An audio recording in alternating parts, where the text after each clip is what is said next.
ไม่ส่งค่ะไม่ส่งในวันที่14 เดือนปี2025เข้ามาถ่อมด้วยไอ้ร้อยขออีกหนึ่งค่าเขาติดต่อปันน้ำคณะในวันมื้อนี้โอเคครับวันนี้พอเขาทำมาโดยลองซึ่งเขาก้าวเนาะอันนี้ถอยถอนออกในเวลาชีวะขึ้นนั่นเลยเขาเลยห้องเฮ็ดบังรูตั้งแก้มตั้งผู้ตันแน่ตั้งเดินไปวันนี้ตั้งไหลไปก็ซึ่งมันได้ก็วันนั้นซื้อมันออกเมื่อคืนนั้นคืนนี้ก็ตอนนี้แล้วนะครับเนาะไปเป็นวันเขาเมื่อเขาดีไฮดีสตินะครับผมยืน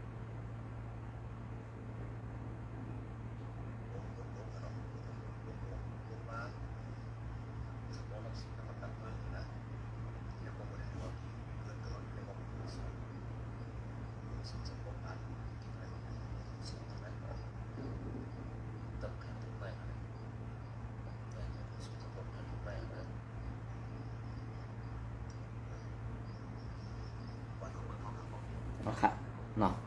อันนี้ก็ข่าวเทรัฐนี่ก่อนเพราะว่าเขามาถ่อมด้วยเงาไล่ไอ้รอยขอรัดแต่ตั้งอันเปลี่ยนเตมีติค่ะเนาะเหมือนเจ้าหนังอันว่า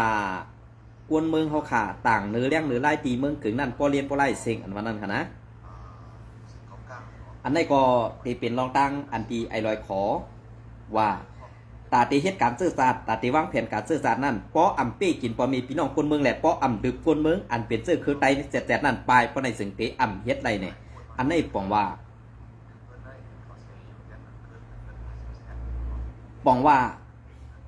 ซึ่งฮะ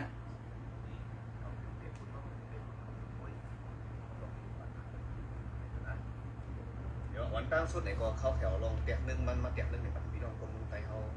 เมื่อนั้นสั่นไว้ขังเลยพี่น้องช้างเนาะสั่นไว้ช้างเขาเนี่ยเนาะมือว่าวันนั้นขึ้นหนึ่งเพื่อนใน50 แสนเลยครับเนาะเสียใจมันขึ้น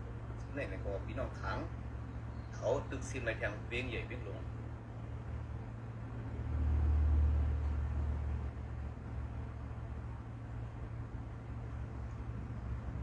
ไปสูง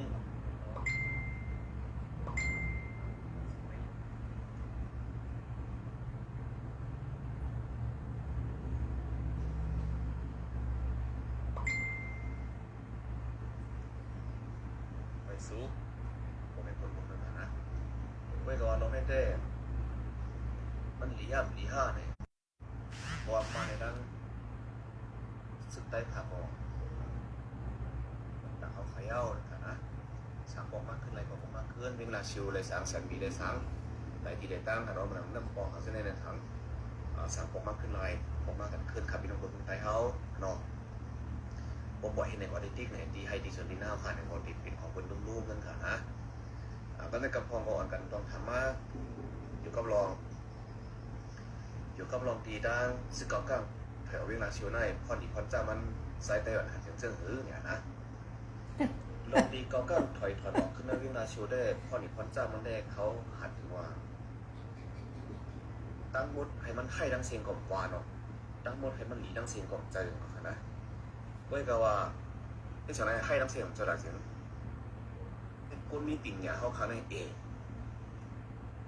คนขายแซนด์วิชหมูเจนดำคำมึงกุลมึงบิดเขาขายได้จับแถวกูดีเนี่ยเขาได้ตึกส่วนซึ่งไหนหมูยังพอเกาก้างเขาลอยกับตึกดังมันขนาดเขาได้ยังในตึกส่วนไหนก็ก็ผู้ชายในเขาตึกส่วนก่อนเขาไปรับแทงว่าตั้งนานมาในสภาพเกาก้างเป้กว่าเกาหลีลอยเป้เกาหลีมันเป้เกาหลีเนี่ยให้แฮมซึ่งเขาสัมปมีกูดีในพื้นที่ซึ่งนั่นเพราะว่าดูเลยถึงขั้นถึงเลยตึกก็เขาขาดสัมปมีแฮมซึ่งกูดีนั่นแหละเขาขาดเตรียมอะไรคือสั่งเลี้ยวเขาว่าไว้ซึ่งไหนขนาดว่านั้นเสียตาก็คนเมืองใต้ก็กำพองปองใจแน่นอนอ่อนกันว่าซูมตึกปันซูมตึกลูกซูมปันเพื่อซูมเล่นเพื่อนในอันที่เวบันนั่นแหละใช่ป่ะพี่น้องขอไม่ร้อยคอในขนาดขอไม่ร้อยคอรัดในเขาขักกังอะนะลัดคว่ำหูกวนหูหูอ่ำพูดตึงไตตึงหนือในขนาดอันมันหยาบตึกส่วนแต่อันปนถามมันก็เป็นก้นเงือเยอะกว่าถามมันนั่น2 หูคะแนนเพราะคำว่าทัดด้วยรองการบ้านการเมืองการซื่อสัตย์ซื่อในเป็นสังลาในปีน้องเขาก็ตีเลยหันแตกแรงค่ะในวันเมื่อไหร่ค่ะนะตีเลยหันแตกแรงเหมือนเจ้าหนังในเซเว่งเบิ้งกึ๋ง อัน SPP โคเขียววันจุ้มว่า UWSA เตาวันมึงและผู้จักหันตีอยู่ปีน้องเสื้อคือโคลายเหตุสุกจุ้มไอเสียงว่าสั่งคอที่สั่งปงลงว่าอันเป็นเจ้าคือไตนั่นตื้นตีใดไปมดไว้กาวานปีน้องลอยนั่นตีอ่ำไรไปนี่อันในอันเขานี้ว่าเฮิรนปีน้องซึกโคลายนั่นมีอยู่14-15เฮิรนไว้กากวนในปากในหลังคาเฮิรน1ปากไปเนี่ยเพราะว่าดึบเป็ดซ่านั่นก็ซ่า1ก่อตีจอมกว่ากำในเสียงว่าในฉางอามิ่งลงมาแทงว่ากว่าก็ขวามดกว่าให้ป้นในนาทีSPP กุ้มกำเนี่ยในวันเมื่อไอ้ลอยขอมือลัดรองเตอินนู้นะ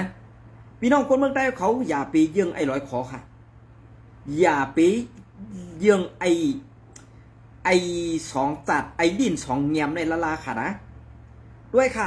เก็บขอนอ่ำในน้ำเปิ้นอ่ำปันเงินมันใจกำในเฮ็ดจังหือล่ะมันก็หันกามาตั้งนามันหนูมันจังใจขี่สังแกในปุ่งกว่าผ่าใส่ลวดใหญ่นั่นเห็นนี่ว่าปืนมาผ่ามันในเขาว่าอันนี้อาจ้องว่ามันใครไรอีเงินกาใส่เตียนหยอกกาเจ็บมันนั่นต่างเงิน20 แสนอันมันนั่นไล่เฮ็ดยกแยกจังไหนน่ะไอ้ลอยขอมันเฮ็ดให้กูลองค่ะเพราะทันว่ากานั่นเรียนมาผ่ามันเคียงตานนั่นแหละมันตึกมีอาสักใส่ใจอยู่ในกู้สู่กะมันเป็นดีด้านไหนอ่ำซะค่ะอันไหนมันเตรียมตัวไว้ตาตีเรียนข้อสังเกตนั่นเองกว่าผ่ากาเปิ้นเหนางหือดีห้องเอาเงินตา20 แสนตีเปิ้นนั่นนี่เปลี่ยนเสื้อไหนค่ะนะอย่าไปเฮ็ดค่ะพี่น้องคนเมืองใต้เขาต้องไว้ค่ะในซุ้มโคเขียวแลในซุ้มผู้ขันปักซองปอกยกในซุ้มโคเขียวนั่นไหนเพราะว่าตึกปันออกมาลาดเกาคาไซวันก็เป็นซองปอกใหม่กวนเมืองตีไรหู้ไรหันตีไรปันตั้งกัดเย็นเนี่ยพี่น้องคนเมืองค่ะซื้อไหนอันนี้ก็ค่าใครพักลาดถึงอีกนึงเพราะว่าในซุ้มโคเขียวตึงมีอันผู้เลียดเชี่ยวค่าอยู่ในจึงเกาค่าไรหันปอดเมืองกึ่งในอันตีมันฉีสังแกไว้แหละกว่าผ่ากาเปิ้นนั่นมันใครเงินกาใส่แดนหย่อยเอามือเล่งเมมันก่อปืนหนึ่งอันนั้นก่อตีเมืองกึ่งในมีผู้ฮักซื่อจานเขาอันอยู่ในจุมโคเขียวนั่นซ้อมตัวมันก่อปืนหนึ่งตาตีเอาอาสักใส่ใจ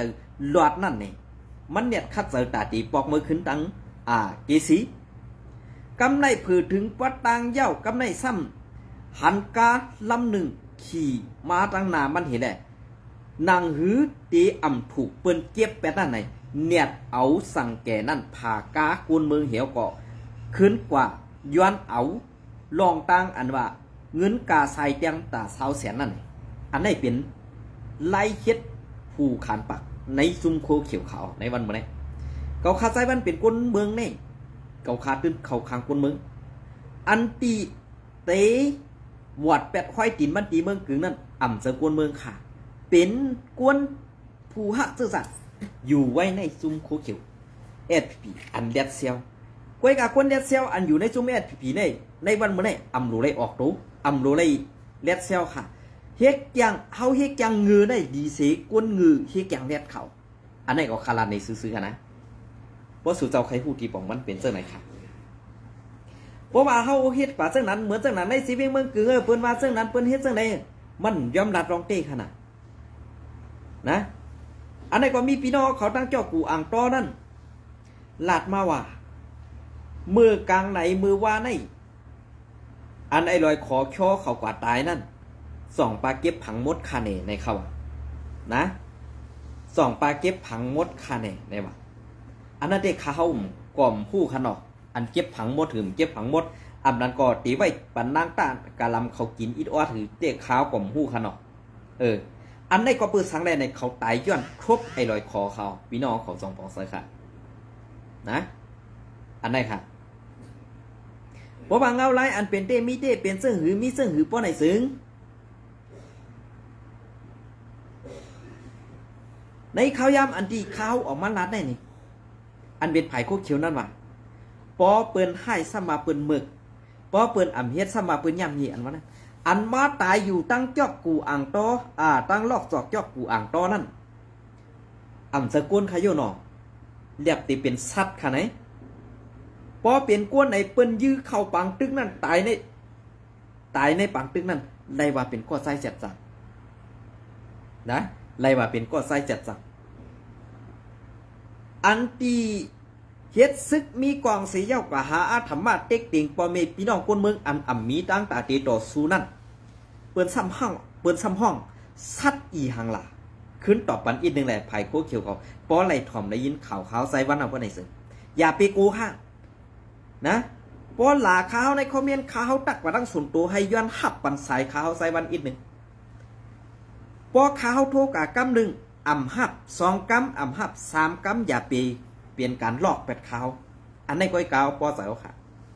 นะเฮามาแลกเป็นตั้งหูกันค่ะอย่าไปญาติต่อซ่ากันป้อญาติต่อซ่ากันเพราะว่าเป็นก้นแห่งการยานเมืองเหมือนกันในกูอยู่อำไรคะนะเกาคาราซื่อๆเกาคาเต็มเฮ็ดคาหรอกไว้กะอันเป็นไผ่โคเขียวสูนั่นเมื่อสูผู้ว่าโคเขียวเมึกไว้กะในเสืออาแก้งตั้งแก้กสูนั่นอย่าเอาเก็บเอาในอาแก้งตั้งยามซึกโคเขียวนั่นมาเสือตีแห่งการยานเมืองแหละกวนเฮ็ดการหากินแน่ต้องในอันนี้เกาคาราได้เสือก็เป็นอันไหนลอยคอออกมาลานว่าซุ่มอาเสียเฮ็ดซึ่งนั้นซุ่มอาเสียเฮ็ดซึ่งนั้นนี่ในวันเมื่อไหร่อันกูซ้ำกูซุ่มซึกอันให้นั่นซ้ำให้ต่อคนมึงอย่าเปียวออกมาย่าค่ะผู้หัดฐานหน่วยคอมโมโดหรือหน่วยลบพิเศษอำนั้นหน่วยกล้าตายมันอย่าเปียวออกมาค่ะนะหน่วยกล้าตายในใส่เขาเอายามีเอายามายายาเคตามินเย็ดใส่โซเพนางหือตีเจียวตายนั่นเนี่ยวันกันเลียนขึ้นซ้ำเลียนผ่ายาหมักต้องแดงที่ห้ามกิ่งขึ้นลงมานั่นนะอันนี้เอ็ดูสายใจลูกหลานพ่อแม่พี่น้องคนเมืองไทยอีกหนึ่งเพราะว่าในซุ้มโคเขียวไปพูดดีป่องมันเพราะในจึงกว่าเรียเพี้ยนการเมืองก่อนอันไผ่ผู้คันปากในซุ้มโคเขียวอำนั้นพีอินโฟก็ดีซองปอกยอกไอ้รอยขอก็ดีในวันเมื่อไรเขาขาดเด็กออกมาซับแรงคอบันแชมอีกหนึ่งอันว่า RCSS ลงลายมือกึตึก NCA เป็นขี้คามมันก้วยกาปุ่งพังหางมันเด็กเขาคามาตัวเย่อ RCS ในอ่ำไรกว่านางกุ้มปังเรากินข้าวซ้อมมันตีเหลือก้วยกาอันจะขี้คามมันอันในลงลายมือกึตึก NCA นั่นซ้ำกินเหล้ากินข้าวกวนเมืองเสียเอาปอมันมาเฮ็ดแขกกันหน้านั่นเขาคาใครหูจ่าอันนั้นมันยามเป็นตัวละเขาได้เขาคากอมหูขนอกก้วยกาอันเป็นไผ่ขาว SPP อินโฟแหล่ซองปอกยอกลอยคอนั่นคาเขาได้หันอยู่อันเตรียมต่างไว้เส้นนี่เยี่ยวก่อนในวันเมื่อได้เขาคามาได้หันเที่ยงข่าวอันนั่งจุ่มนางยิงในจุ่มปาดีไม่สูงสุดได้กว่าจ้อยแคมกวนทบเพนั่นค่ะนะมือวันอันตั้งนั่นอ่ำไรปีกนาปีกตาค่ะไว้กามาลงมือในวันไหนเนี่ยไรปีกนาปีกตาเสียอ่ำปันหูซักเจ้าค่ะเปลี่ยนเสื้อคือค่ะลองตั้งซื้อในปอเฮ็ดลองแตะต้อเลยซื้อโยนั่นมันอ่ำมีเผาเมือค่ะมันอ่ำมีเผาเฮ็ดให้ไรค่ะนะเพราะไขหูดีปองมันในข่าวยามอันดีเขามาตั้งจอกกูอ่างต้อในปอไหนซึ้งเขาขาดติลัดในเส้นตั้งอีกหนึ่งเหมือนเส้นหนังในเซเวงเกซีเซเวงเมืองสู่นะเซเวงเมืองสู่ขึ้นกว่าตั้งนำกัดสายในสังว่า RCS อยู่ซ้อมมันเต้ๆเหตุว่าไหนซึ่ง RCS เนี่ยโดนในปังตึกจูซึกโคเขียว SPP ค่ะอันเป็นซึกทาวล่าคือซึกต่อโซอาซากันในเซเว่นเกซีเนี่ย1กิกนั่นมี2ข้อก้อยกะสำคัญเอาอันเป็นซึกกลเมืองนั่นกว่าไปได้อยู่ซ้อมสังว่า RCS เขาอำใครตึกใครยืดตั้งจอกกูอ่างต้อในป้อได้ซึกปีกเป็ดอินเหเย่าก็ขึ้นเข่ากว่าตั้งเซนตาสายตั้งเกซีเนี่ยขาวนว่าวันไฮเนี่ยมันใครอยู่ในตับศึกวันไฮวันไฮเนี่ยมันใครเปลี่ยนเรียกลายซื้อว่าเปลี่ยนซุ้มRCSไว้ได้เลี้ยงเข้ามาถึงในอุปเปิงไหลเย่ายาเคแคลีงามอันไหนปีนอกวันไฮเขาลัดมาซึ่งไหนค่ะนะอันไหนขนาดไอ้ลอยขอในมันว่ามันอยู่วันไฮเนี่ยพี่น้องคนเมืองไต้ปอนนั่นตั้มไปหู้จักตั้มไปหันนามันค่ะเขาพี่น้องปอนนั่นก็ใครหู้จักใครหันนามันเต้ๆค่ะก้วยกะหัวมันก็เอาหูบกตรงซินเมมันตีเลยเต้ก่อมหูขนาด อำพึงอำนาจในตีเลยยินข่าวดีอยู่ค่ะนะตีเลยยินข่าวดีอยู่ค่ะเตือกแตกเอาค่ะนะยอมเจ็บตัวเลยเอาลองเจ็บตัวนั่นกว่าเรียกเอาเงินแต่20 แสนให้มาเลี้ยงลูกเลี้ยงเมียนั่นมันเตือกเยอะค่ะลอกไล่หากินมันอ่ำจังหากินซึ่งหูค่ะอันว่าอันมันลาดว่าเพราะสูโกเปิ้นเก็บขอนก็ไปกว่าอยู่ตังตีแล้วอันว่านั่นน่ะบ่ควรเก็บอันเปิ้นเก็บขอนนั่นเปิ้นเฮ็ดปันขึ้นตากคนเมืองนะไว้การได้ซุ้มหมึกเลืองมาซ้ำเก็บขอนยาวเอากว่าเลี้ยงลูกเลี้ยงเมียมาเอากว่าเฮ็ดไปมักมีศูนย์ตัวนั่นไล่ว่าเฮ็ดการตาซื่อซาท่าเฮ็ดการขายกินซื่อสัตย์ในวันมื้อนี้ลาดปันคนเมืองให้มันแตกแรงอีกหนึ่งนะไอ้ดอยขอก็ค้าที่รัดซื้อๆเฮ็ดไหนก็เอาคำกูเพิ่นค่ะการซื่อสัตย์บ่ลาดอยากกูการซื่อสัตย์ลาดเจ้าอ่ำใจอย่าไปลาดอันไหนคะนะ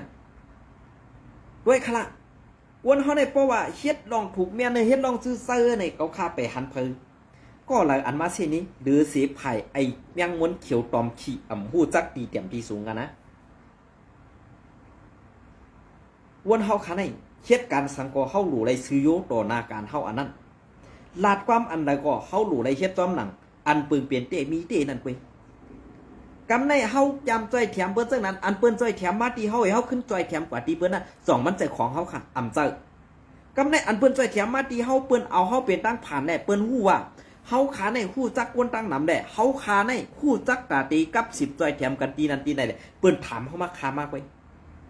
อำจะว่าเปิ้นจ้อยแถมมาตีเฮาเนี่ยเฮาขึ้นมีอาหนาเฮาขึ้นมีอาหยาเฮาตีจ้อยแถมกว่าตั้งนานนั่นตีเลยเฮ็ดจังได๋เฮาตีได้ไว้อาหนาในตัวเฮามีสร้างมีขั้นเนี่ยมันจะค่ะมันก็เนี่ยมันใกล้หย่องไปเจ้าหนันเขาเอาใต้เขานะมันใกล้หย่องเจ้าหนันค่ะกำเป็นเจอภายนั่นกำจังภายในเนี่ยมันเจอค่ะต้องปั่นอย่าไปเฮ็ดค่ะเขาเป็นใต้หนังกันก็เพื่อการใต้เขาขาในป้อใต้อ่ำเฮ็ดเพื่อสับดีเฮ็ดใต้เขาเฮ็ดซ้ำเฮ็ดลองอ่ำถูกแม่นห้ำเฮ็ดลองอ่ำซื้อเจอนั่นติ๊กติ๊กป้อไหนซึ่งเขาขาห้ำตีมีวันมีเมืองไว้เฮ็ดสั่งมันละเขาขาซ้ำตีดอกเหรียญซื้อคือปีน้องเขาขากว่าเฮ็ดสังมันล่ะเขาซ้ำตีดอกเหรียญกินเงินบ่มีปีน้องคนเมืองเขาขากว่าเฮ็ดสังมันล่ะดินมือเขาก็มีครอบเหมือนเปิ้นก้อยกะอันเขาเฮ็ดนั่นซ้ำยิบกองให้ตาตีไปย้อนกินเปิ้นนั่นอ่ำดีไออ่ำดีไอสังฆะอ่ำดีไอดูสีดินอันเขาไหวเขามันเหไปเห่าบันเขานั่นค่ะอันในเขาใครพูดเรื่องไหนเขาคนเมืองก็ถามมาน่ะค่ะอันในลอยคอจีวิ่งลาเซียวในพี่น้องไปกว่าเอาขึ้นมาแล้วอันว่านั่นเกาคาก็ใครพูดจ้ะเหมือนเจ้าหนังในจีวิ่งลาเซียวในก้อยกาเกาคาเต็มลาดอื่นเกาคาเต็มลาดตีกวาดมันเป็นนี่แล้วจอกอะไรในเกาคาเต็มลาดในวันเมื่อได้อันเปื้อนไรปลายมาอันลูกเปื้อนไรมาเข้ามาเมืองไทยยอบปอยอบเมย์เปื้อนไหวอยู่นั่นเปิ้นอ่ำใครอยู่เปิ้นอ่ำใครเซาเปิ้นปลายมาเย้าขึ้นตาตีเมื่อซิมเอาหน้าเปิ้นกำในปูก้างปูเฮงก้อนเขาอ่ำปันซิมซ้ำไอไล่ใส่ขวานมันว่า1 ปีในบ่สู่เฮ็ดก่อตื้นเตไล่ใส่ขวานตา15 แสนต่อปีอันในเฮ็ดการตาเผยขนาดเฮ็ดการตาซื้อจัดค่าเพราะว่าอ่ำใส่ก็ตื้นเตอ่ำไรเฮ็ดเตซิมเอาเฮขายปันลาวปันขี้อันมามีเหยียบหินแ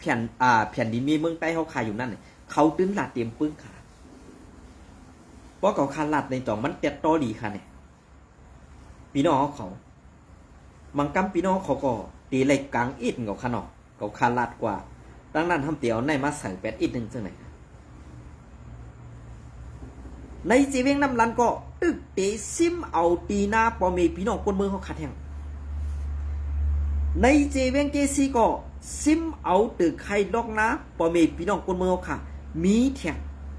ไว้กับปนั้นซ้ำพอเขาซิมเอาเย้าขึ้นขายปันกากว่าเยหือซุมศึกงูเสือซุมศึกลาหูอันอยู่ไว้ดังเมืองสองนองเต้าอันว่านั่นครับ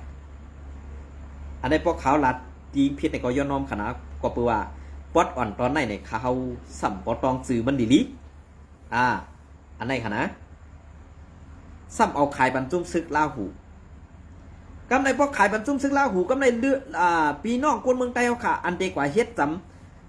ซุ้มอันเขาขายปันนั่นเย้าเนี่ยพี่น้องใต้เขานั่นตื้นตีเหยียบเข่ากว่าในนาตีเดือใครล็อกหน้าเขานั่นอำไรแท้งจ่องหู้ค่ะเนี่ยในนาตีเจ้าไหนอันไอ้ลอยคอนาดว่าเขาตีไล่ความแห้งซึกเขาตีไล่มีตาตีลูกพื้นในวันเมื่อในอันเมื่อเหรียญกวนเมืองอยู่นั่น2เมื่อหู้ตีป่องมัน5เมื่อวุ่นว่ากวนเมืองนั่นงือเหมือนในซุ้มอันเมื่ออยู่นั่นอยู่5เนี่ยเมื่อตัวดีๆดูนะตัวดีๆก็เปิ้นนั่นแหละอันที่ตัวดีๆตัวดีๆนั่นเหมือนสักหน่ะอันเมื่อว่าความแห้งซึกตาตีตึกขึ้นมันก็หลีตาตีตึกขึ้นเทียนก็หลีตาตีตึกขึ้นคางก็หลีในวันเหมือนในเด้ขางตั้งซึกลอยเทียนมีนาทีซ่อนครับกวยกาแอดพีนั่นซ่อนไผเยาในวันเหมือนไหนซ้ำใครจะมาซ่อนโคลายอยู่ติ๊กเพราะว่ามาซ่อนโคลายเนี่ยก็โคลายตื่นกอก8กำซื้อเนี่ยอันนั้นบอกปองว่าซึ่งคือในซึกขานอนจันปะไตตีปองเซยกวยกา1ลองยามานั่นลดยอมอีก1ค่ะนะพอเปิ้นปันกินพอเปิ้นใจกิน5เม็ดกินเม็ดเดียวกวยก็สูเดอาบเลียดไหลอยู่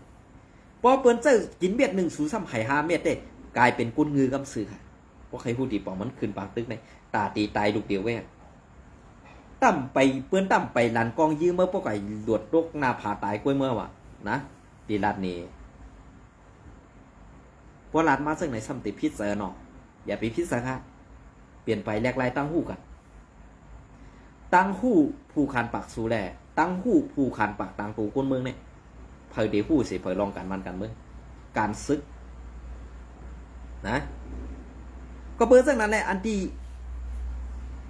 เมืองไต้ปอดห้องปอดจานได้สุกอยู่ในเจอย่อนซึกอาเซียนเป็นย่อนขีคามานขีคาว่านั่นกวยนะพอสู่ใครพูดดีปองมันลอกลายไปวนลอกลายดังเซนซามีสั่งตอนตาเลียนกินข้าวก้นเมืองกว่าวันมีสั่งค่ะเพราะเขาลัดเจ้าไหนซ้ำติพิษเสนออย่าไปพิษเสค่ะนะเจ้าเขาก็เพื่อว่าอันสูเป็นเจ้าเป็นคุณได้จะว่าเปิดต่างขึ้นมาปั่นสูเซอร์อาหนาเมอร์เคต่างกันทั้งกวยสูไปก้นเมืองไหนต่างต่างปันนะพอเขาขาขึ้นมาด้วยซ้ำเงาลายซึ่งไหนป้อไหนซึ่งการวันการเมืองในวันเหมือนในภายอาเซียนอันยำหลัดข่าวหลัดเงาไผ่การวันการเมืองเจ้านั่นก็เปื้อนกึดลือเย็นกว่าหมดกวยกาในจุ่มคุยเขียวในซ้ำแอดพีอินโฟก็ออกมาเก่านี้อาเซียนเหมือนเส้นนางไอซองปอกยอกลอยขอในก่อมาหาเก่านี้กวนเมืองไทยแหละอาสีแอดอยู่ติ๊กๆไหนเปลี่ยนเสื้อหือในวันเมื่อในเฮ็ดสังแลภายแอดพีเย็นไล่ลองกันเข้ากันเงาก่อนเสียกันนี้ล่ะเฮ็ดสังแลอันเป็นกวนเมืองภายแอดพีนั่นออกมาลัดนางเฮลัดเหมือนเจ้าเก่าค่ะเจอโคไลเจอไผ่โคไลในรู้2ฮัดค่ะเนี่ยลาจอมลองเป็นเต้มีเต้ค่ะนะอย่าไปเอากวนในตับซึกนั่นล่ะเพราะเอากวนในตับซึกนั่นล่ะในมันตีมีน้ำหนักอยู่5ขันก็มันตีลดลงกว่าหรือแค่หรือหมอกขันในก็เอาน้ำหนักมันว่าใครพูดตีปองมันก่อนอันว่ามีพี่น้องกวนเมืองถามมันกว่าว่าปอดในดีจังหรือดีจังนั้นเนี่ยมันมีสังดีหรอกเพราะเมื่อใครพูดตีปองมันเหมือนเจ้าหนังจีเวงลาเซียวในเมื่อวนว่ามันเขาไล่เอาเมื่อตีขึ้นกว่าถึงขึ้นพอเมื่อขึ้นกว่าถึงขึ้นในเมื่อซ้ำตีบีบยันเก็บเอาเข้าของพอมีพี่น้องคนเมืองซึกเก่าก้างอยู่นั่นพอมีพี่น้องคนเมืองกัดเย็นกว่าอีกนึงเปลี่ยนเสื้อหือเจ้าซีเวงใหม่สังใหม่ซีพนันนำตูนั่นเป็นซึกเก่าก้างตาปันมันเย็บกว่ากาหือเย็บกว่า22 เข็มนั่นจ้านั่นมันดูเฮ็ดนั่นไอ้แก๊กไอ้เมือกไอ้เป็ดลายเจ้าไหนเปลี่ยนเสื้อหือเหมือนเจ้าหนังในซีเวงนำคำก็มึงนั่นเนี่ยเดี๋ยวผายหญ้ากันตั้งซึกลอยเทียนอยู่ในชุ่มโคเขียวซึกลอยเทียนไผ่ขาวเมฆของเขาอะไรออกไว้คืออำนาจเนี่ยคืออำนาจเนี่ยตื่นเตียได้ยินข่าวลี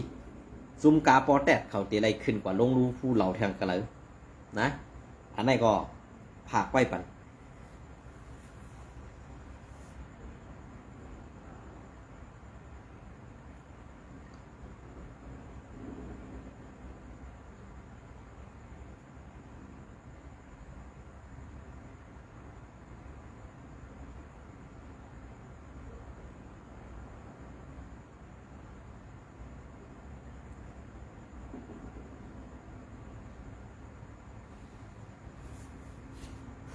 พี่น้ำทำอะไรครับเนี่ย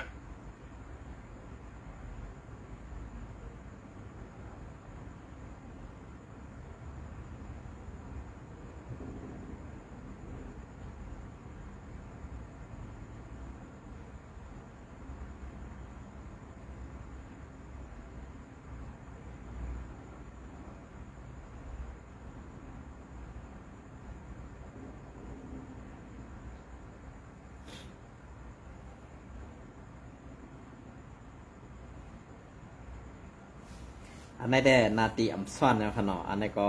เงาเลี้ยงหุ้นใหม่แจมต่างไว้ค่ะนะอันนี้ก็KIO ในค่ะเนาะ KIO ได้เป็นพรรคการเมืองของ KIA นะ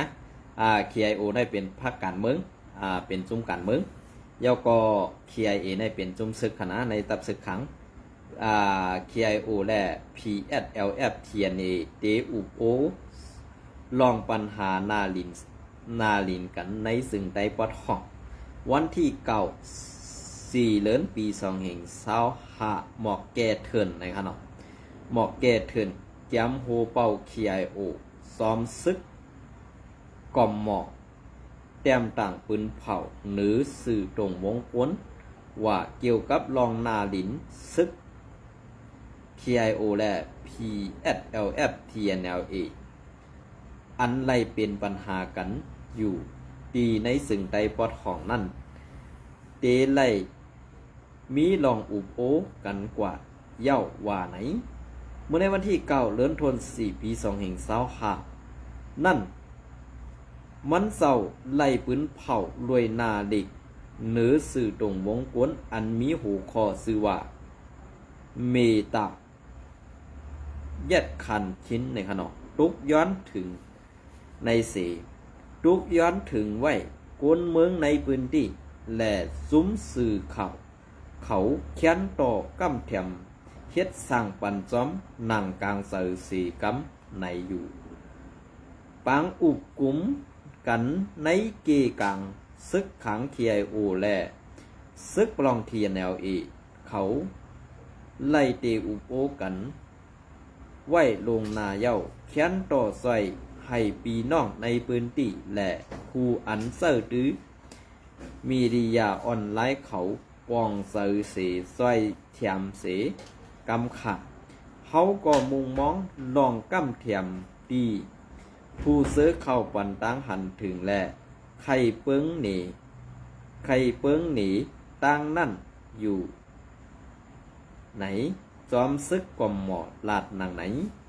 ในซึ่งใต้ปอดห้องเหมือนหนังในสีเว้งกดไข่สีเว้งมันตรง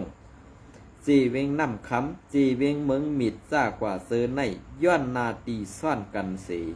ตับซึกขัง KIO KIA และตับซึกปลอง TNLA เขาในลูกตับทั้งสองไผ่ใกล้ๆเลยเป็นปัญหาม้าอำผัดอำไว้เสถึงตีลูกตับสองไผ่ซ้ำป้อไหลเถียงหมอป้อทุบกันเฮ้าแหงหลายปอกหลายกำว่าไหนเงาเรียงหุ่นใหม่อันได้เด้ป้อเหมือนเปื้อนในอะไรพิษกันในเปื้อนไหลขึ้นกาป้อแตกค่ะนะก้อยการเหมือนตั้งหนังสองจุ้มในอันเป็นพี่น้องใต้เฮาคาได้เกาคาหันถึงว่าอ่ำโลไรกำแถมปันแห้งอ่ำโลไรกำแถมปันแห้งทั้งสองจุ้มค่ะก็เปิดเขาเสื้อในอ่ำไรมีวันมีมึงก้อยการเป็นก้นกุดเป็นก้นกึกเมืองห้ำใครเป็นปีแหน่นั่นเลยให้เขากว่าเอาเมืองมันค่ะเมืองใต้ในอ่ำใครปีแหน่อ่ำใครปันนาตีพองงำผือจุ้มเหลือจุ้มหนึ่งให้เป็นลงปองซึ่งอันเดียวกันเหมือนเจ้าหนังเฮ็ดเพชรทะเลก็ให้ก้นเมืองเข้าออกกันง่ายให้ก้นเมืองเป็นก็ล้วงปันแคบกลางสื่อเลือกตั้งผู้อ่อนโหเผอมันเหเป็นเมืองโฮมตุ่มอันเจ็ดจังอันก้นเมืองเฮาขากูเจ้าคือเตอ่ำมีลองพิษแผกมอกันนั่นเลยใครให้มันเป็นเจ้าหนังค่ะนะลองตั้งเขาสองจุ้มในอ่ำเจอเขามีวันมีเมืองเสีเมืองคางก็มาแถกเอาเมืองใต้กว่าไว้เมืองเจ้าหนังทีอันเอาเอหือซึกลอยเนี่ยก็เขามีมานตรงน้ำสั่นอันได้ค่ำใครมาลามเอาในเมืองใต้ตาตีอุบเปืองแหล่พองงำกว่านั่นมันอำเป็นไรค่ะสังว่าเขาสองก็อุบกันเลยนาตีอุบเปืองเผามันเนี่ยก็ในสิ่งมันก็ตีเพียวแทงกำหนึ่งอันกวนเมืองเขาขาดูได้ไปด้วยในลองหมากเมาซึกมันอันตาตีป่วย ปันซุ้มขัง KIA และซุ้ม TNLA ในให้สติดีๆค่ะอันติดปล่อยเที่ยงกำในเตไลป้าหมักเมา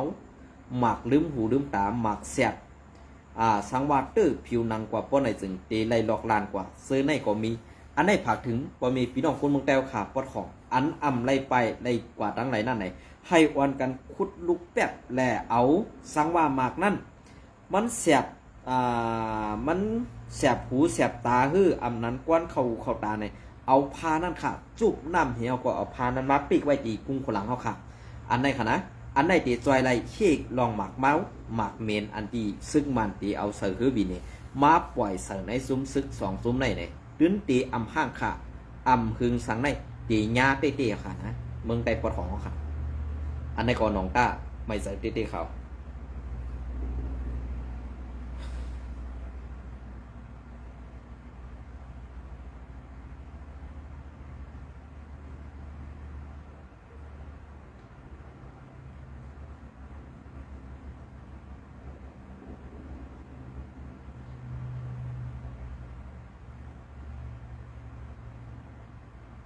อ๋อค่ะ อันนั้นก็ SP Info มี Data ตินปีตูเมียกู SP SA มาตายเย้ากูจีเนี่ยว่าเนาะเตรียมต่างไผมันกูปอมานมันอันไก่กินข้าวได้กินเหล้ากุ้มกันนั่นอ่ำคู่ในขนอนเนี่ยเตรียมต่างอันนั้นก็เมื่อในวันที่8ในขนอนเขาเตรียมต่างไว้อันนั้นเป็นไผ่ใต้ในอ่ำเตรียมต่างค่ะนะอ่ำมีค่ะแล้วก็อันกูปอเขาอ่ำหู้อันเขากูปอเขาอ่ำเอาผมลมปันตาตีเปิดหน้าซึกสู้อาเซียนปอจ้านั่นเนี่ยเขาเนี่ยเตรียมต่างแลอันเป็นกวนเมืองอันเขาอาธรรมะติ๊กติงนั่นย้อนเข่ากันนั่นกันไหนย้อนพื้นกันนั่นกันไหนอันว่านั่นเอาออกหน้าว่าเป็นกวนเมืองกำจอยเขาเนี่ยอ่ำจะกำจอยค่ะเป็นรองอาธรรมะติ๊กติงให้เฮ็ดปันหลายๆเขานั่นนะข้าวติดรัดนี้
โอ้ยดีหนอส้มเน่าสูอันสูหักหนาเมื่อป่นมานั่นมันเตรียมลงข่าวสูสั่งหลายมันหลาดลองซุ้มพีเก็บขวัญปีเว้งนำคำแน่นอนอันนี้ก็ซึกขายจัดในอำผู้ว่าเขาเฮ็ดซึกนั่นตอนตาสังตีว่าตึกมันในซ้ำเรียนก็มันกินข้าวหมู่เดียวกันตั้งมันตีว่าเหตุการณ์ปุ่นไตซ้ำอ่อนหมาพุงตีใครไหลเมืองไตนั่นมาคบขึ้นไตขวานก็เก็บตีกนเมืองปอสอดกูตีอ่ำหมอเย้าหมอไวซ้ำว่ากูเปิ้นต่างนื้อเลี้ยงในว่าไหนคือกวนเมืองทบเพโควิด19ทบเพปางตึกซุ้มหมาปุงปอดของไปปอซ้อมหาเก็บขวัญย้อนเงินโกนเมืองไตเถียงเป็นเสื่อค่ะควรอันหู้ทัดสั่งข่าวเสื้อใน ข้าเขาก็อันนี้ก็อังอิงมาดีหลาวล้อมเดือนในขนมอันนี้ก็เตรียมต่างไว้ค่ะนะวันที่4 เดือนปี2025ในขนมคำว่าตั้งขึ้นไหนตั้งไหนอันนี้ก็ภายซื้อไล่ปล่อยมักห้ำเสือจุ้มหมาลินอัมมีดีหากินดีลอกสอกอ่างตอทวนผีมันเย้า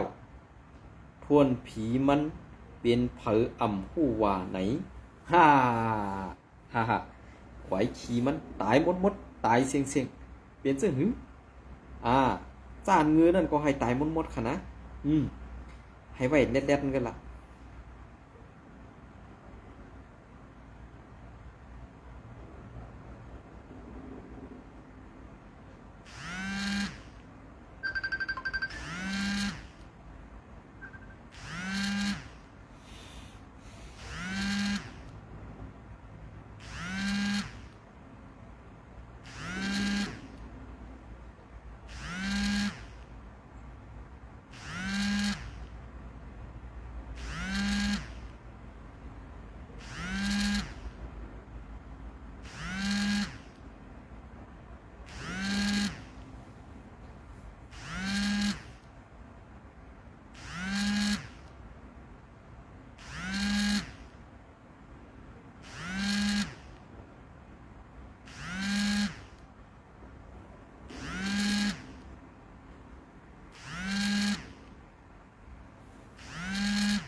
ขยันนอมกันนะ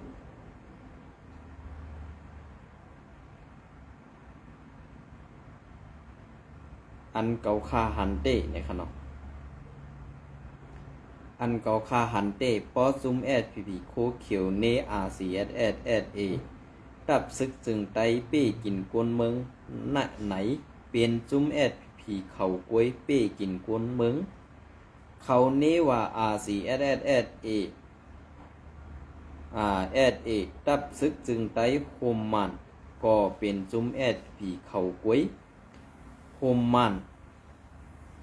เขานี้ว่าRCSSตับซึกจึงไตซอดหมักเสือเขาดีเต้เปลี่ยนหมักกวยดีเขาเกินกวยซุ้มงือพีวันให้มีพรดีตาวันให้กวยมีพรดีตาแผ่นดินจึงไตเฮาซื้อคือไตเฮาคุงไว้เขียวพีเองฮะเนาะแล้วก็พี่น้องคนเมืองเขาแตมต่างไว้ผู้หักสื่อสารเขาในขนม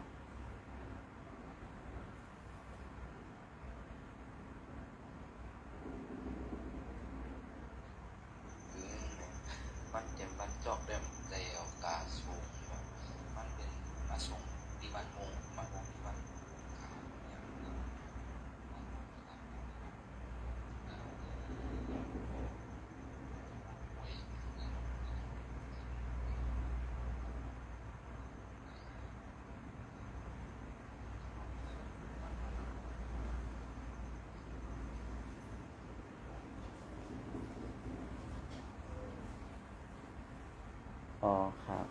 ขาวตึก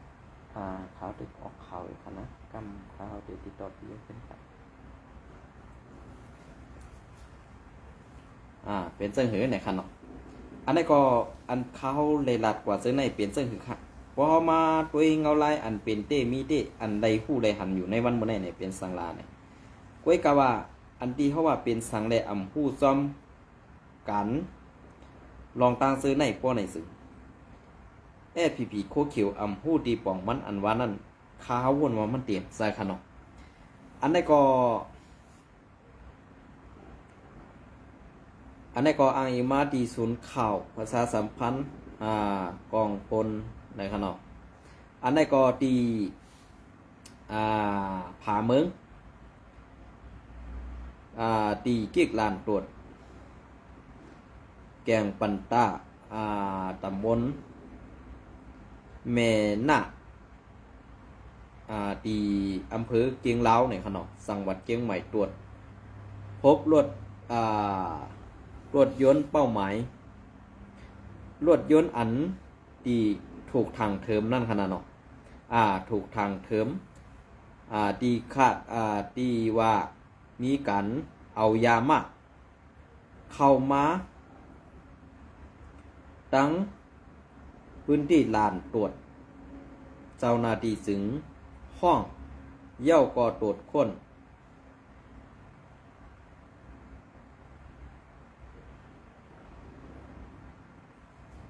ฮัลโหล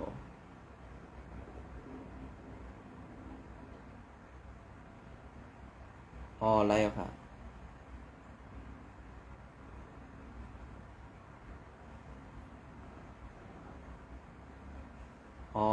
ไลฟ์เอาค่ะปีไลฟ์เอาค่ะ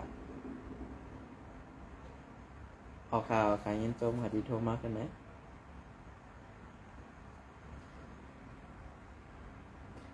ค่ะเจ้าหน้าที่ตรวจค้นไล่จับ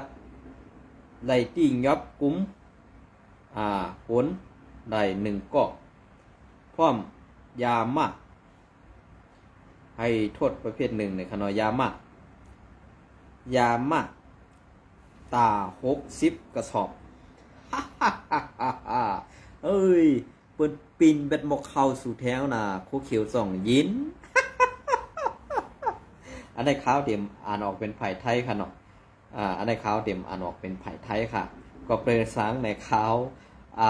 ใครเกี่ยวข้องดังเมืองไทยในขนมอันในก็ข้าวอังอีมาดีข่าวศูนย์ประชาสัมพันธ์ในขนมอันในก็ยอดไล่โล12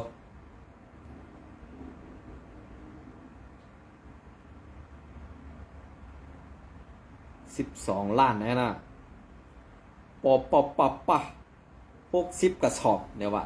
อันในขณะ60ถุงก่อนั่นขนาดเนาะ1ถุงก่อนั้นมันติมีกะคือล่ะ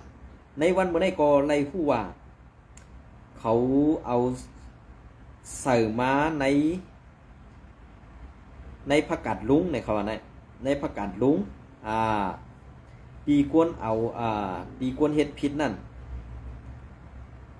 ยอมรับว่าไล่ขนยามา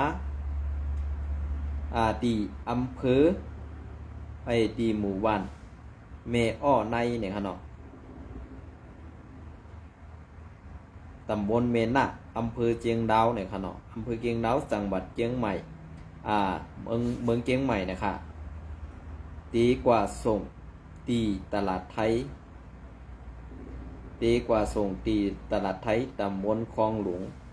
อำเภอคลองหลวงจังหวัดปทุมธานีเนี่ยครับเนาะเอามาส่งตีในกรุงเทพ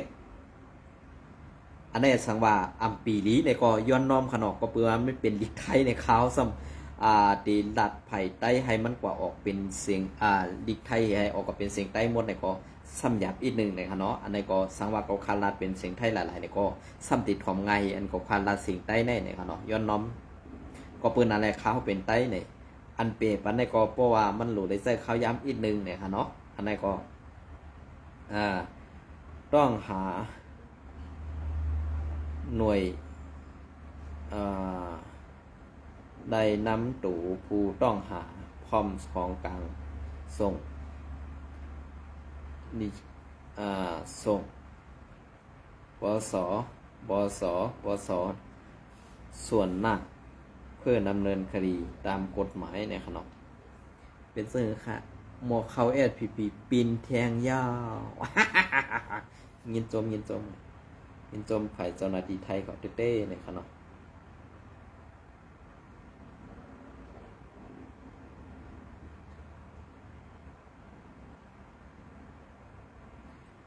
ค่ะในวันที่11นั่นตีมาพัดคอปันดองตีเอาตีหลังคณะกรรมคณะขาวโดยก่อน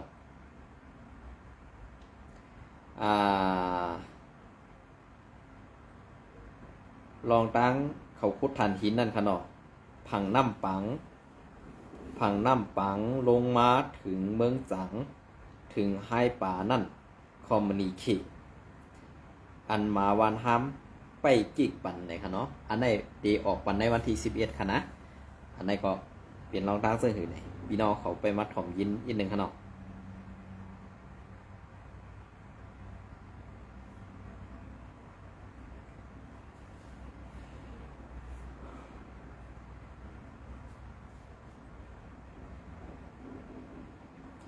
แล้วก็ในสีเวงเมืองกึ่งก็ไปเย้าค่ะตีมาลงต่อปันในวันที่11เนี่ยค่ะนะในวันเมื่อไหร่ก็ตีกึดหรือไว้ตีเนี่ยเอาเข้าย่ามันปอดอินค่ะเนาะอินส้มเนี่ยไม่ส่งกูก็ค่ะ